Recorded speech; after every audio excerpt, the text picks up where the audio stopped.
नमस्कार दोस्तों, मैं हूं संजय गुप्ता। दोस्तों, इस वक्त महाकुंभ प्रयागराज पे महाकुंभ मेला शुरू ही होने वाला है। जी हां, 13 जनवरी से यह मेला शुरू होगा, जहां दुनिया यानी देश विदेश के लोग इस मेले पे आने वाले हैं और बॉलीवुड भी आने वाला है। बॉलीवुड में जैसे सोनू निगम, कैलाश खेर, श्रेया घोषाल, अमिताभ बच्चन जी को भी निमंत्रण भेजा गया है। और इस महाकुंभ की विशेषता यह है कि ये दुनिया का सबसे बड़ा मेला है। जी हां, यहां आपको जाने माने साधु संत महात्माओं के दर्शन करने को मिलेंगे।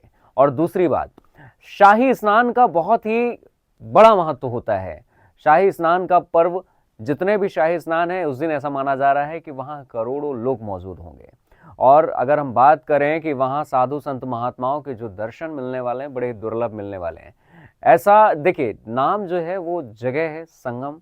और संगम मतलब कि सारे संस्कृतियों का संगम, जहां आपको अलग अलग साधु महात्माओं के दर्शन के लिए अलग अलग दूर दूर जगह जाना पड़ता था। और इस संगम नगरी पे सभी एकजुट हो गए हैं। यानी केवल आपको प्रयागराज जाना है, महाकुंभ मेला में जाना है, और अखाड़े ही अखाड़े हैं, जहां आपको अनेक प्रकार के साधु संत महात्माओं के, हठ योगियों के दर्शन होंगे।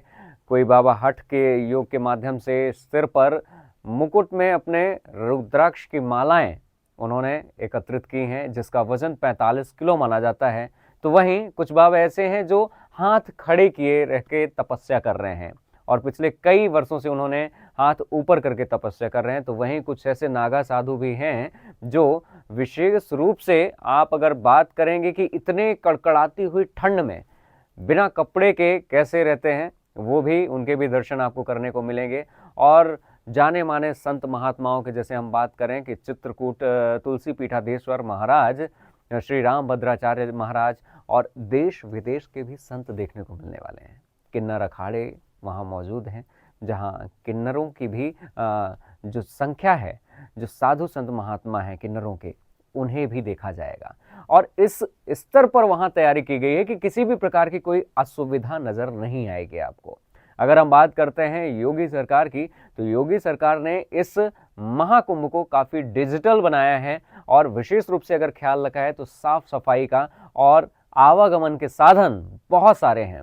अगर आप घाट क्रॉस करने की बात करते हैं, तो घाट क्रॉस करने के लिए कई सारे पीपा पुल बनाए गए हैं, जिनमें सुगम यातायात की व्यवस्था है कि एक पीपा पुल से आप जाएंगे तो दूसरे से आएंगे। मतलब कहीं पे भी कोई ऐसी दुविधा में आप नहीं फंसने वाले हैं कि आपको परेशानी झेलनी पड़े। लेकिन हाँ, अगर आप महाकुंभ में जा रहे हैं, तो शाही स्नान का पर्व जिस दिन होता है, उस दिन भीड़ भाड़ काफ़ी ज़्यादा रहेगी।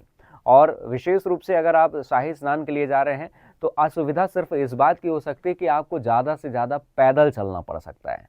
तो अगर आपको पैदल चलने की क्षमता है, या फिर आप परिवार के साथ जा रहे हैं, तो परिवार का जो कष्ट आने वाला वो पैदल पे आने वाला है। तो इस बात का ध्यान रखें। और यदि आप अकेले जाना चाहते हैं, तो आप सक्षम होना चाहिए पैदल चलने के लिए, क्योंकि शाही स्नान के पर्व के दिन वहाँ करोड़ों में श्रद्धालु आएंगे। और विशेष रूप से कुछ अव्यवस्थाएं आपको समझ में आ सकती हैं, लेकिन बाकी के जो नॉर्मल डे हैं उसमें आप बिल्कुल जा सकते हैं। और महाकुंभ, जो कि 12 वर्षों में एक बार लग रहा है, और महाकुंभ की महिमा बहुत बड़ी है। जी हाँ, जब समुद्र मंथन हुआ था तो अमृत की कुछ बूंदें वहाँ गिरी थी। और तीर्थों का राजा कहा जाता है तीर्थ राज प्रयागराज, यानी तीर्थों का राजा है प्रयागराज। जहाँ ब्रह्मा जी ने सबसे पहले अगर इस पृथ्वी पर यज्ञ किया था, तो वो जगह है प्रयागराज। तो प्रयागराज से जुड़ी हुई बहुत सारी बातें हैं, बहुत सारी ऐसे वीडियोस जो हैं आपने सोशल मीडिया के माध्यम से देखे होंगे।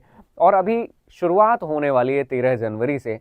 तो इस बात का आप अंदाज़ा लगा सकते हैं कि 13 जनवरी के पहले ही वहाँ महाकुंभ जैसे पूरा दृश्य दिखने लगा है।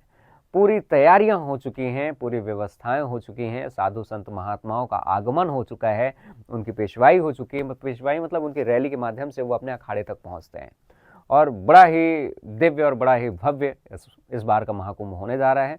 अगर आप सक्षम नहीं हैं चलने में, अगर आप नहीं जा पा रहे हैं किसी कारणवश, तो आप वीडियो के माध्यम से उन खूबसूरत सी जगहों का, उन प्यारे प्यारे वातावरण का, उन साधु संत महात्माओं का आप दर्शन कर सकते हैं। वीडियो कैसा लगा? वीडियो अच्छा लगा हो, यह वीडियो में जानकारी हमने आपको इसलिए दी क्योंकि शाही स्नान पर्व के दिन बहुत ज़्यादा भीड़ होने वाली है। और हम नहीं चाहते हैं कि आप अगर फैमिली लेके जाते हैं या ग्रुप में जाते हैं तो किसी भी प्रकार की असुविधा हो, क्योंकि जब आप जाने अनजाने, कहते हैं ना कि शाही स्नान का नाम तो आपने सुना कि नहीं बहुत महत्व होता है, और आप निकल पड़ेंगे, हो सकता है कि आप पहली दफ़ा जा रहे हों, तो इस बात का ख्याल रखें कि आपको ज़्यादा से ज़्यादा पैदल चलना पड़ सकता है, करीब तकरीबन 20 से 25 किलोमीटर के आसपास। तो ये आंकड़ा ऊपर नीचे भी हो सकता है, लेकिन हाँ, व्यवस्थाओं को व्यवस्थित करने के लिए आपको कई जगह से पैदल मार्ग से ही होकर गुजरना पड़ेगा। वीडियो, अगर ये जानकारी आपको अच्छी लगी हो तो इस वीडियो के लिए एक लाइक, कमेंट और शेयर तो बनता है। मैं हूं एंकर संजय गुप्ता, मिलते हैं अगली वीडियो में, तब तक के लिए नमस्कार।